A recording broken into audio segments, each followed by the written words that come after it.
금리가 인하가 되었습니다. 금리 인하에 따른 부동산 시장, 그리고 제가 생각하고 있는 부분들을 좀 공유해 보려고 합니다. 많은 분들이 이제 금리 인하가 시작되는 시점이 부동산 투자의 적기 시점이다라는 얘기를 많이 했습니다. 최근에 이제 고금리의 시대가 계속되면서 많은 분들이 좀 투자에 대한 부분들, 그리고 경제 상황에 대해서 불안한 그런 모습들을 보면서 투자에 대해서 좀 위축되는 부분들이 많이 있었거든요. 그래서 많은 분들, 많은 부동산 전문가라고 하시는 분들이 언제 투자를 해야 되느냐, 금리 인하되는 시점에 투자 기준으로 잡고 투자를 해야 된다라고 말씀을 하시는 분들이 많았어요. 그에 반해서 이제 제 생각을 좀 말씀을 드리면, 부동산 시장을 봤을 때 제가 20년 넘게 부동산을 경험하면서 제가 생각한 대로 흘러가진 않았어요. 그러니까 어떠한 하나의 변수를 가지고 그런 변수를 통해 가지고 내가 예측을 했을 때 부동산의 상승과 하락을 맞추기란 쉽지가 않았습니다. 오랫동안 부동산을 사고 팔고 경험을 하고 중개거래부터 시행사업까지 했던 저도 부동산 시장을 보면서 쉽게 맞추기는 어려웠어요. 그런 시점에서 본다면 금리라고 하는 하나의 변수만을 보면서 부동산 투자를 해야 된다, 말아야 된다라고 확신하기에는 조금 어려움이 있다고 생각이 듭니다. 그래서 지금 현재 제가 봤을 때 금리 인하로 들어선 만큼 부동산의 투자를 함에 있어서는 좋은 이제 환경들이 만들어지고 있다. 그런 시그널들이 이제 잡히고 있다라고 보는 게 맞다고 생각이 들고, 중요한 것은 이제 공급 물량이 2027년도 이후에 많이 줄어들게 됩니다.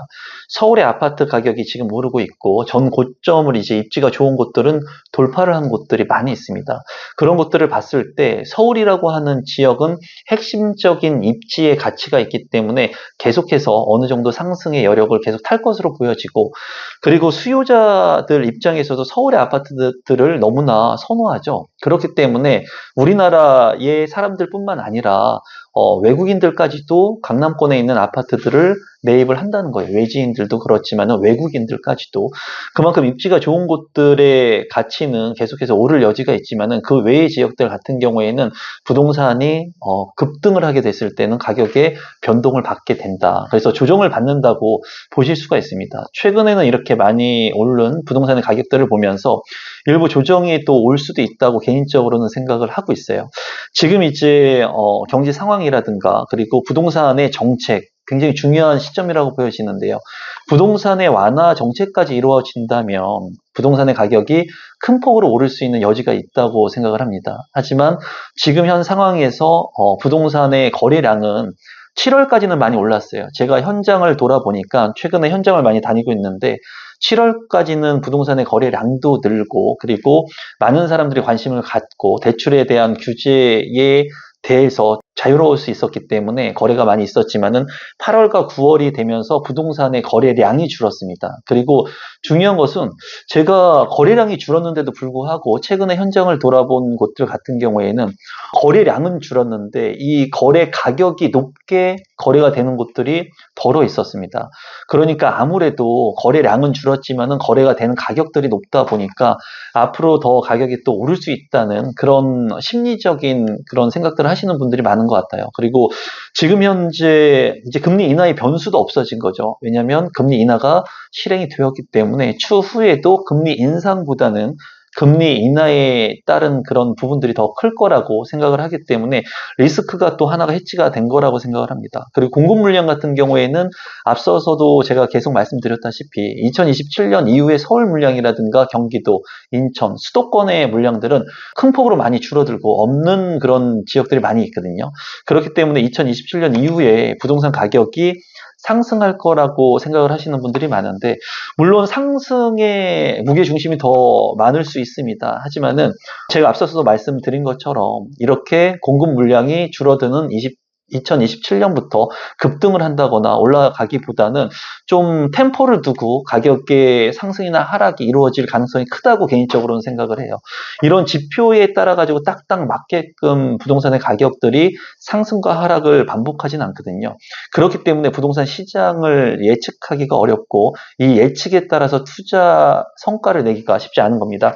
최근에 제가 다산 신도시의 현장 답사를 다녀왔어요. 제가 운영하고 있는 부동산 스터디 클럽, 임성베이 부동산 스터디 클럽에 참여하고 계신 분들하고 현장 답사를 다녀봤는데 이제 다산 신도시 같은 경우에는 8호선 별내선이 8월 10일에 개통을 했습니다. 그러면서 전세 가격이 올라가고 전세 물량들이 소진이 됐어요.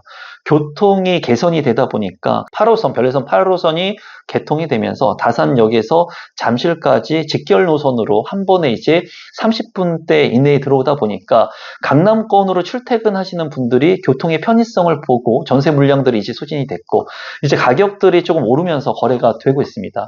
여기에서 이제 좀 제가 현장을 돌아보면서 공인중개사 분들 브리핑을 좀 들어보면서 느꼈던 부분은 다산 신도시의 역세권이 되는 아파트들 중에 브랜드 네이밍이 조금 좀 딸리는 그런 아파트가 있었거든요.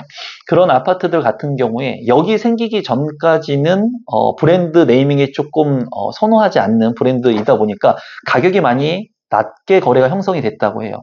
하지만 여기 개통을 하고 난 후에는 이렇게 브랜드의 이름이 좀 선호하는 브랜드가 아니라고 하더라도 역세권이 되면서 이 갭 채우기, 메우기가 형성이 됐다고 합니다.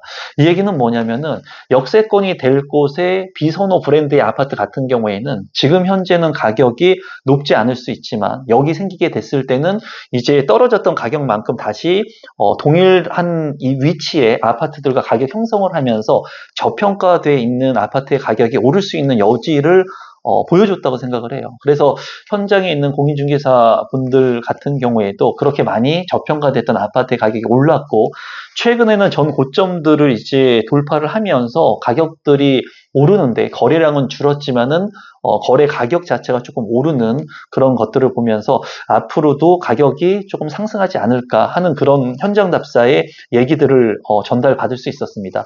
이런 현장 답사의 내용들하고 비공개의 내용들 그리고 제가 실제로 운영하고 있는 임성베이 부동산 스터디 클럽을 통해서 제가 실제로 이번 주에도 잔금을 치른 아파트가 있거든요. 그런 비공개의 영상들을 실시간으로 업로드를 하고 있습니다. 이 영상을 보시고 제가 지금 뭐 금리 인하와 현황에 대해서 좀 전달을 해드리지만은 더 디테일하게 알고 싶으신 분들은 하단에 있는 고정 댓글을 통해서 임성베이 부동산 스터디 클럽에 참여하시면 이런 생생한 정보들 뿐만 아니라 현장 답사에 참여할 수도 있고요. 또 저한테 1대1로 컨설팅을 무료로 받을 수가 있습니다. 그래서 궁금한 사항 같은 경우에도 여러분들이 커뮤니티 게시판을 통해서 저랑 소통을 할 수 있으니까 하단에 고정 댓글 참고하시면 좋을 것 같아요.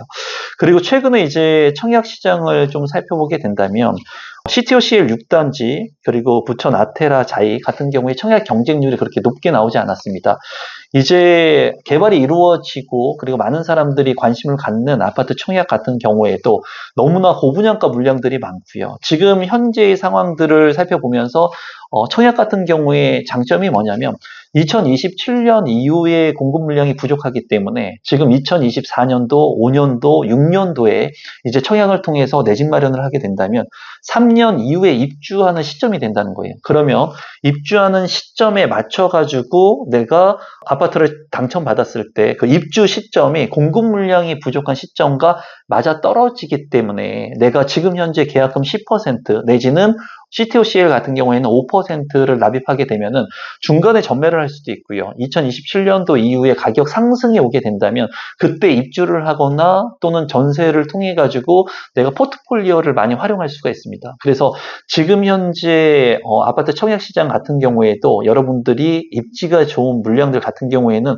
관심을 갖고 봐야 되는 그 타이밍적인 요소 안에 들어와 있다고 개인적으로 생각합니다. 분양권 전매도 마찬가지고요. 어쨌거나 추후에 금리 인하와 공급 물량 부족 그리고 부동산 완화까지 만약에 이루어지게 된다면 추후에는 가격이 좀 더 상승할 수 있는 그런 여지가 있어요. 다만 지금 현재로서는 너무나 또 많이 떨어졌던 가격이 어느 정도 회귀를 했기 때문에 이런 부분들의 피로감을 느낀 가격들이 조금 더 조정을 받을 수 있는 여지는 있다고 생각합니다. 제가 가지고 있는 이런 생각들, 인사이트를 제가 운영하고 있는 스터디 클럽에서 좀 더 공유를 많이 하고 있으니까 여러분들께서 구독자분들 중에 중에 저와 더욱더 소통을 하고 싶으신 분들은 하단에 있는 고정 댓글 통해 가지고 스터디에도 많은 참여를 부탁드리겠습니다. 지금 이제 금리 인하로 인해 가지고 아마 부동산 투자 시점이다라는 얘기들이 많이 나올 거예요.